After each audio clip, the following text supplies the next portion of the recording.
our guy Brian Baldinger calling, and let's get out to the hotline and talk to Baldy. How you doing, my friend? Zach, I'm good, man. Good to be with you guys. It's great to be with you, Baldy, and I just got to start off with the big question that we talked about yesterday, Baldy. This Broncos defense was unreal against the Jets, and they've been unreal in many ways throughout this season, and we're starting to have the conversation like, can this be a historic all-time defense led by this pass rush? Is it too early to ask that, or are we seeing signs where, man, this defense can be that special? I think it can be special. I was just checking one thing. Obviously 30 sacks in 6 games is, they're on some kind of record pace right now. I don't know what it is. I don't know if the Bears or, somebody has it. Yeah, someone's got 72, and the Broncos are on pace for 84. Yep, 84 okay. Bears. The only thing I would say is that I remember Deion Sanders told me this a long time ago.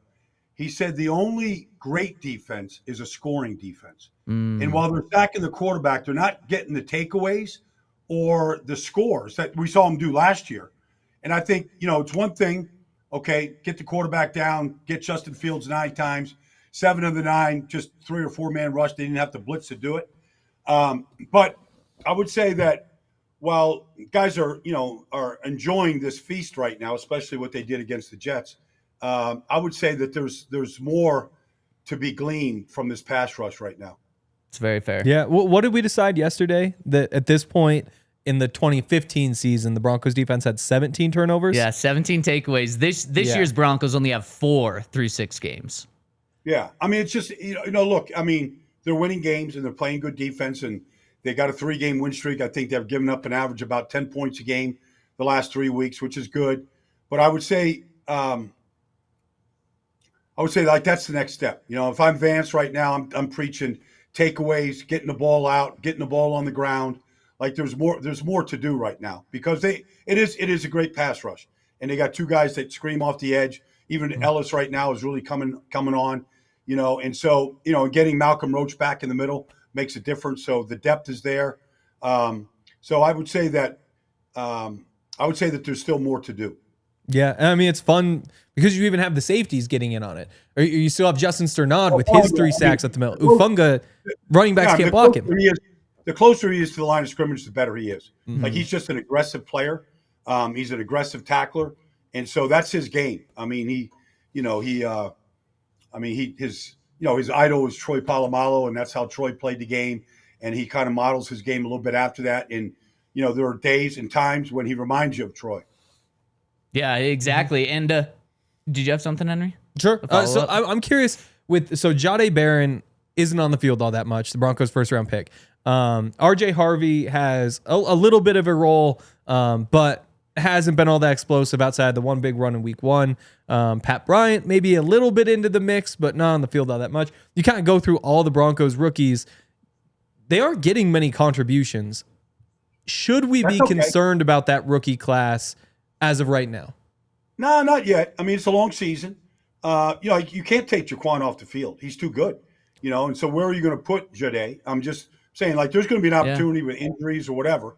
There's that's that. J.K. has been great until last week, but I don't know if any running back would have been good the way that they blocked the Jets. They couldn't get to the Jets linebackers all day. And so if you don't block the second level, you're not going to gain a lot of yards.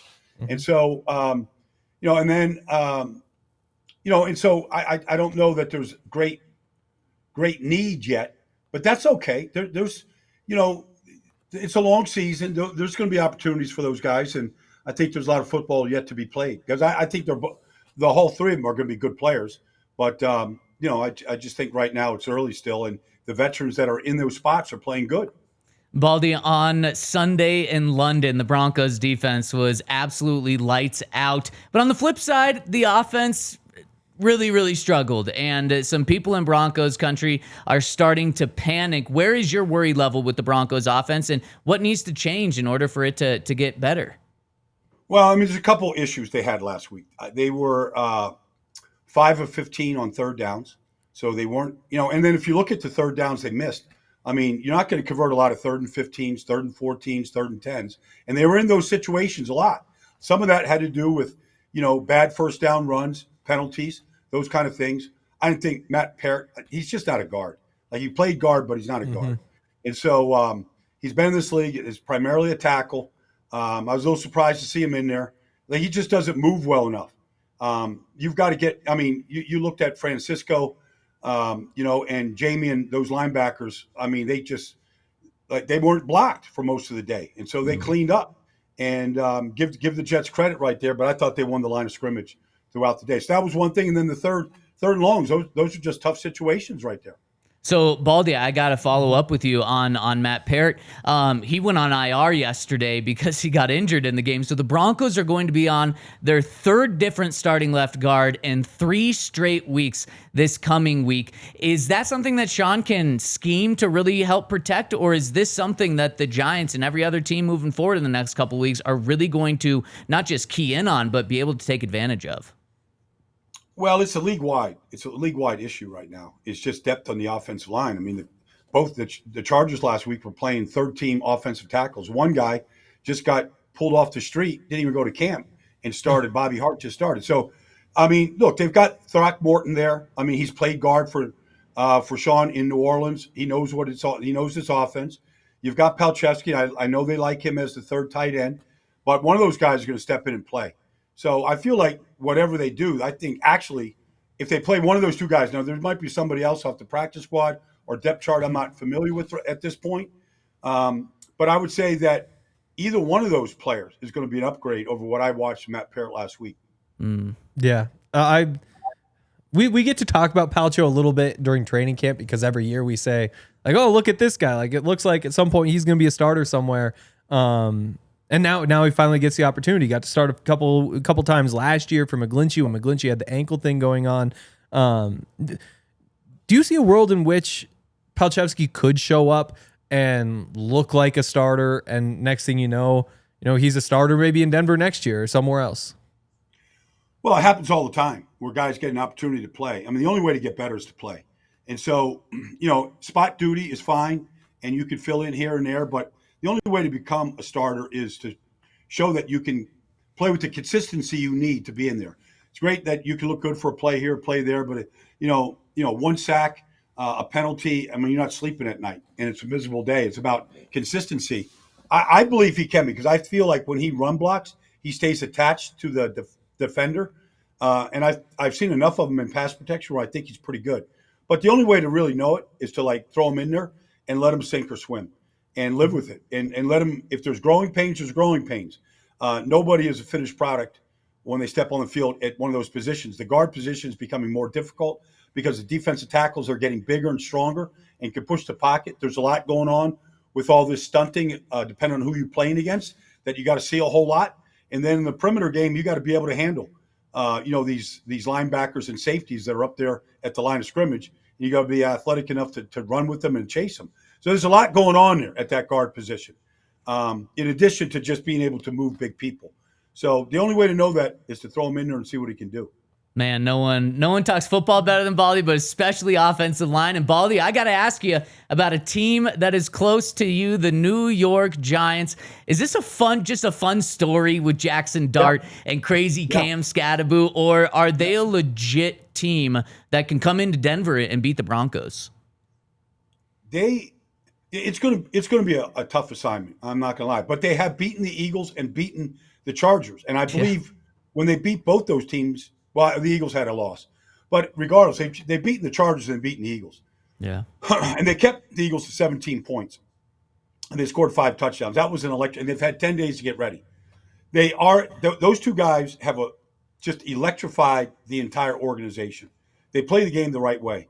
Skattebo is a very tough guy to tackle. I mean, you really got to gang tackle that guy. He's just too low to the ground. He's just too much of a bowling ball. And Jackson Dart, I said from the beginning, the Giants should have just played him like the Denver played Bo Nix, and just live with it and let him grow into the position, because he's got all the skills to be a good player in this league. You got to count for him, and I'm interested to see what Vance does this week. He's a very good runner, whether it's design run or scramble. And I'm anxious to see what Vance does to contain some of those runs, because he's run for 2 touchdowns in the last 2 games right up the middle. And, nobody's laid a glove on him. And so I don't think Denver wants that to happen again, because if he does that early in the game like he has, that team just gets really, really confident about what they're doing. Yeah, great point. I mean, Cam Skattebo terrifies me. So as a Montana Grizzlies fan, he powered a comeback when he was at Sacramento State back in the day. You see that. You watch him in the Big Sky. You watch him at Arizona State. Now he's doing it with the Giants. He just seems like he's unstoppable. Like there's no way to get that guy on the ground. Well, I mean, if you go back and watch that playoff game, Arizona State and Texas, I mean, that's Texas that had as good a defense there was in the country, and they couldn't tackle him. And I knew he was going to be a problem. Like, I knew this was a good running back class, but he was a problem to tackle. He just has unbelievable balance. He's built low to the ground, and he's just tougher as can be. And he's explosive. I mean, he's an excellent – he puts his head into people, and he uses himself as a battering ram. Like, he's pushing the pile now. And you get him down the goal line, he is the tush push. For the Giants right now.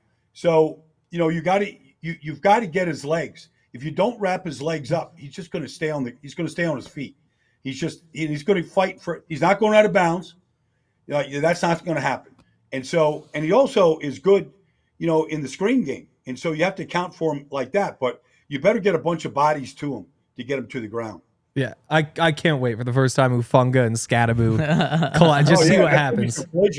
That'll be some good collisions. Yes. And Baldy, it's always a great conversation when we get to talk to you. No one does it better. Love every single Baldy's breakdown that you've got going on. And Baldy, we may need, the Broncos may be calling you if Paucho's the left guard and he gets hurt. I mean, you might need to be the Broncos guard then. Yeah, I don't know. I think Sean's got something else up his sleeve before he makes the phone call. Well, thank you, Baldy. We love your analysis and we look forward to talking to you next week. See you guys, man. Take care.